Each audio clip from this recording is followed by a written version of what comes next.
Friends, मैं अभिषेक मिश्रा धैर्य coaching संस्थान के आपके इस यूट्यूब चैनल पे स्वागत करता हूं। आज नेक्स्ट डीआई हम लेते हैं 2022 का जो पेट का एग्ज़ाम हुआ है 16 अक्टूबर का सेकेंड शिफ्ट का, उसका दूसरा डीआई हम लेते हैं, यानी पार्ट 2 हम देखते हैं। इसके पहले एक टेबल ग्राफ हमने सॉल्व किया है जिसका लिंक हम डिस्क्रिप्शन में दे देते हैं। जिन्होंने वो वीडियो नहीं देखी है वो दोबारा जाकर उस वीडियो को देख सकते हैं। ठीक है, आज हम स्टार्ट करते हैं सेकंड पार्ट इसका और देखते हैं कि क्या कुछ नए प्रश्न बन के आ रहे हैं इस डीआई में और उन क्वेश्चन को हम सॉल्व करते हैं। इससे पहले जो बच्चे इस चैनल पे नए हैं वो इस चैनल को सब्सक्राइब कर लें और जो बच्चे पहले से सब्सक्राइब कर चुके हैं उनसे निवेदन है कि वो इस चैनल को आगे तक लोगों तक पहुंचाएं, जिससे इस चैनल का लाभ बहुत ज़्यादा से ज़्यादा स्टूडेंटों तक पहुंचाया जा सके। ठीक है, चलिए हम स्टार्ट करते हैं अपने डीआई पार्ट को और जल्दी जल्दी ये सभी प्रश्नों को हल करते हैं। चलिए, आपके सामने ये डीआई है, आप इस डीआई को एक बार ध्यान से पढ़िएगा। ठीक है, दिया गया है निम्न तालिका का अध्ययन कीजिए और प्रश्नों का उत्तर दीजिए। पूर्व के वर्षों में एक्स कंपनी द्वारा निर्मित 5 प्रकार की car A B C D E की संख्या के आंकड़े नीचे दिए गए हैं और इनकी जो संख्या है वो हजार में दी गई है। ठीक है, जैसे यहाँ पर वर्ष लिखा है 2016 में कंपनी ए की कार, बी की, सी की, डी की और ई की। जैसे 2016 में कंपनी ए ने 230,000, यानी अगर देखा जाए तो ये 230 और हजार है तो ये 3 जीरो अलग से लगेगा।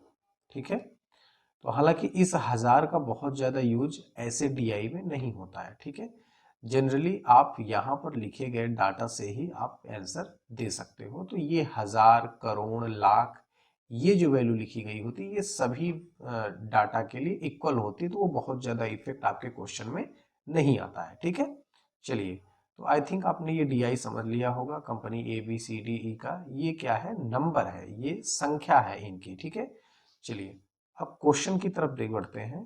पहला क्वेश्चन है, क्वेश्चन को ध्यान से समझिए और हल करने की कोशिश करिए। ठीक है,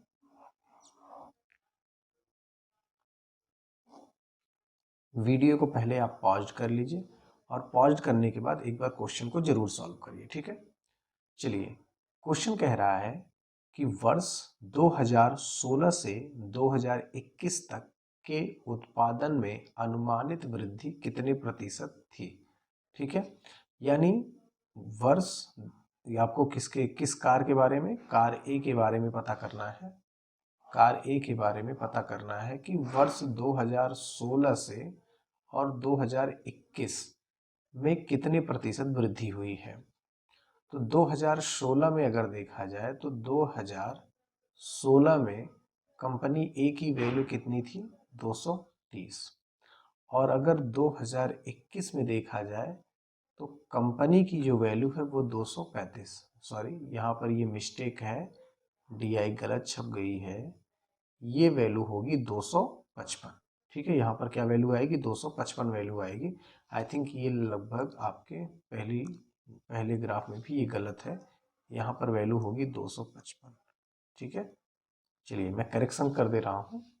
बाकी आपको इस पूरे सॉल्यूशन का पीडीएफ डिस्क्रिप्शन में दे दिया जाएगा। आप ये पूरा सॉल्यूशन और विद क्वेश्चन के साथ आप इसका पीपीटी या आप कह सकते हो कि इसका पीडीएफ आप डाउनलोड कर सकते हो। ठीक है, चलिए, तो 2021 में ये वैल्यू कितनी है, 255। आपको प्रतिशत वृद्धि निकालनी है तो प्रतिशत वृद्धि बराबर हो जाएगा, पहले वैल्यू कितनी थी, 230।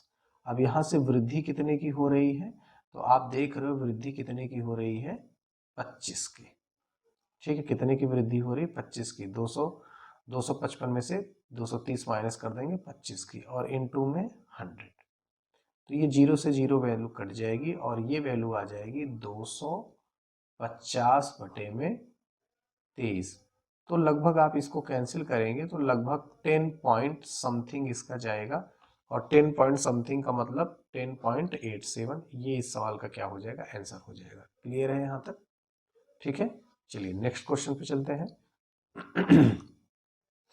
अगला है, पिछले वर्ष में किस प्रकार के कार में सतत वृद्धि दर्ज की गई है। ठीक है, किस प्रकार के कार में सतत वृद्धि दर्ज की गई है। चलिए ऑप्शन से देखते हैं। पहले ऑप्शन बी है, तो आप ऑप्शन बी में देख रहे हो, पहले 200 आया, फिर 220 आया, फिर ये क्या हुआ, यहाँ पर तो इंक्रीज हुआ, लेकिन ये क्या हो गया, डिक्रीज हो गया। तो बी ऑप्शन नहीं हो सकता।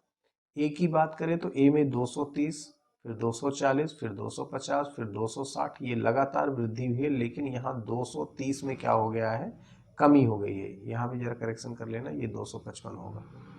ठीक है, तो ये आंसर भी नहीं होगा। डी की बात करें तो डी में 130 से 165 हुआ, फिर 230, और फिर ये डाउन हो गया, वृद्धि न हुई है। यहाँ पर क्या हो गई है, कमी हो गई, 220, यानी 230 से सीधे क्या आ गया, 220 आ गया। तो इसका मतलब डी ऑप्शन भी नहीं होगा। अब बचा क्या, बी, यानी इनमें से कोई नहीं। क्लियर है यहाँ तक? चलिए आगे बढ़ते हैं नेक्स्ट क्वेश्चन पे। अगला प्रश्न है, 2016 से 2021 के दौरान यक्स कंपनी द्वारा निर्मित कारों में से किस प्रकार की कार की संख्या अधिकतम है। यानी 2016 से 2021 के दौरान, ये वैल्यू फिर से कैलकुलेशन में गलत होगा, इसलिए इसे 255 कर लेते हैं। ठीक है, तो वर्ष 2016 से 2021 के दौरान यक्स कंपनी द्वारा निर्मित कारों में किस प्रकार की कार की संख्या अधिकतम थी।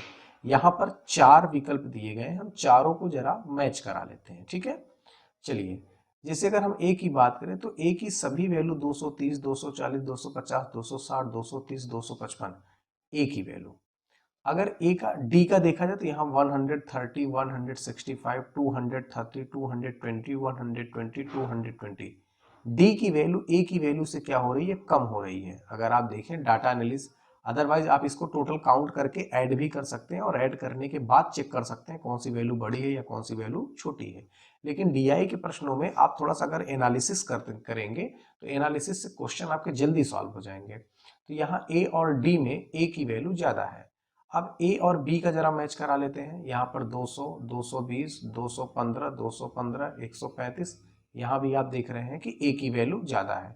ए और ई की वैल्यू कैलकुलेट करते हैं तो ए की वैल्यू, जैसे ए की वैल्यू में अगर मैं कंपेयर कराऊं तो यहाँ पर कितना है, ये 230 है, ये कितना है, 115 है। ये 240 है, यहाँ कितना है, 212 है। ये 250 है, यहाँ कितना है, 218। ये 260 है, यहाँ 125। इस हिसाब से आप देख रहे हो कि ए की वैल्यू ए की वैल्यू डी बी ई, इन तीनों की वैल्यू से क्या है, अधिक है। तो इसका आंसर क्या हो जाएगा, ए हो जाएगा। ठीक है, बाकी आप इसके परफेक्ट सोल्यूशन के लिए आप इन सभी वैल्यू को क्या कर सकते हो, ऐड कर सकते हो। ठीक है, चलिए नेक्स्ट क्वेश्चन पे आते हैं। Question number 4। क्वेश्चन कह रहा है कि वर्ष 2018 से 2021 के दौरान कार डी के उत्पादन में लगभग कितने प्रतिशत की कमी हुई। तो 2018, अगर मैं 2018 के लिए डी की वैल्यू लिखूं तो डी की वैल्यू 2018 में कितनी है, 230 है। तो ये हो जाएगी कितनी, 230। और फिर 2021 के लिए अगर ये वैल्यू लिखी जाएगी तो 2021 के लिए ये वैल्यू कितनी हो जाएगी, 220 हो जाएगी। ठीक है, आपसे कमी पूछा है तो आप यहां से लिख सकते हैं प्रतिशत कमी बराबर, पहले वैल्यू कितनी थी, 230 थी, अभी कितने की कमी हो गई है, 10 की, इंटू में 100। ये 0 से 0 कट जाएगा और ये हो जाएगा 10 बटे में 23। आप कट कर लेंगे तो 23 चौके 92। ठीक है, यानी 4 पॉइंट समथिंग आंसर आएगा, और 4 पॉइंट समथिंग यानी 4.35। ठीक है, बाकी ये जो डाटा है इसी तरीके से कैलकुलेट होते हैं, आप इसका पूरा डेसिमल में भाग भी दे सकते हो, तो ये 4.35 इसका आंसर बनेगा। ठीक है, बाकी लगाने का तरीका यही है। अगला प्रश्न है, नेक्स्ट क्वेश्चन है, दिया गया है ये डीआई वर्ष 2016 में कार ई द्वारा उत्पादन, यानी ई का 16 में उत्पादन कितना है, ई का 2016 में उत्पादन कितना है, 115। ठीक है। और वर्ष 2019 में कार बी के उत्पादन, वर्ष 2019 में किसका, कार बी का उत्पादन, तो कार बी का 2019 में उत्पादन कितना है, 215। 215 का लगभग कितने प्रतिशत है, तो आप यहां से लिखेंगे 215 115 इंटू में 100। ठीक है। कैलकुलेट कर लेंगे 5 से कट करके, 5 दूनी 10, 5 तिहाई 15, यहाँ पर करेंगे 5 चौके 20, 5 तिहाई 15, ये वैल्यू हो जाएगी 2300 डिवाइड बाई 43। ठीक है। अब आप इसे अगर कैलकुलेट करेंगे तो जरा सा हम ऑप्शन में मैच करा लेते हैं। जैसे देखिए, अगर ऑप्शन में मैच कराएंगे, यहाँ पर 4 है, अगर हम 4 का मल्टीप्लाई करें यानी इसके दहाई अंक का, तो 4 चौके 16 जो 23 से बिल्कुल कम हो जाएगा। अगर हम 6 का मल्टीप्लाई करें तो 6 चौके 24 जो 23 से ज़्यादा हो जाएगा। अगर हम 5 का मल्टीप्लाई कर देते हैं तो 5 चौके 20 जो 23 के नज़दीक है। अगर हम 8 का मल्टीप्लाई कर देंगे यानी दहाई का, तो 8 चौके 32 जो कि 23 से क्या है, बिल्कुल ज़्यादा है। ये एक कैलकुलेशन का तरीका होता है, इसको फास्ट ट्रैक मेथड कहा जाता है कि आप इस तरीके से कैलकुलेट कर सकते हैं कि डिजिटल सम, ये कुछ कैलकुलेशन के पार्ट होते हैं। अगर आप इसकी अच्छी खासी इंफॉर्मेशन रखते हो तो आप इस तरीके के क्वेश्चन को, जैसे अभी आप 2300 में 43 का अगर भाग लगाओगे तो काफ़ी ज़्यादा टाइम लगेगा। तो आप क्या करो, इस तरीके से दहाई डिजिट की वैल्यू को आप कैलकुलेट करके अपना लगभग आंसर दे सकते हो, और इसका आंसर कितना आ जाएगा, 53.5 आ जाएगा। क्लियर है यहाँ तक? आई थिंक आपको ये पांचों क्वेश्चन अच्छे से समझ में आया होगा। जिस बच्चे को ये प्रश्न नहीं समझ में आया है वो दोबारा वीडियो को रिवाइज करके 1 से 2 बार इस वीडियो को जरूर देखा करिए। ठीक है। और हम नेक्स्ट वीडियो में अगला पार्ट लेंगे डीआई का, नेक्स्ट 2022 में आए हुए 16 तारीख के सेकेंड शिफ्ट का अगला डीआई लेंगे। अभी तक के लिए इतना ही। आप चैनल को ज़्यादा से ज़्यादा लोगों तक शेयर करिए ताकि इसका लाभ और भी बच्चे जो ग्रामीण क्षेत्रों में रहते हैं, जो कोचिंग संस्थान तक ऑफलाइन क्लासेस तक नहीं पहुंच पाते हैं, वहां तक वो इस वीडियो पर, इस चैनल पर आकर ज्ञान अर्जन कर सकें। ठीक है। नमस्कार।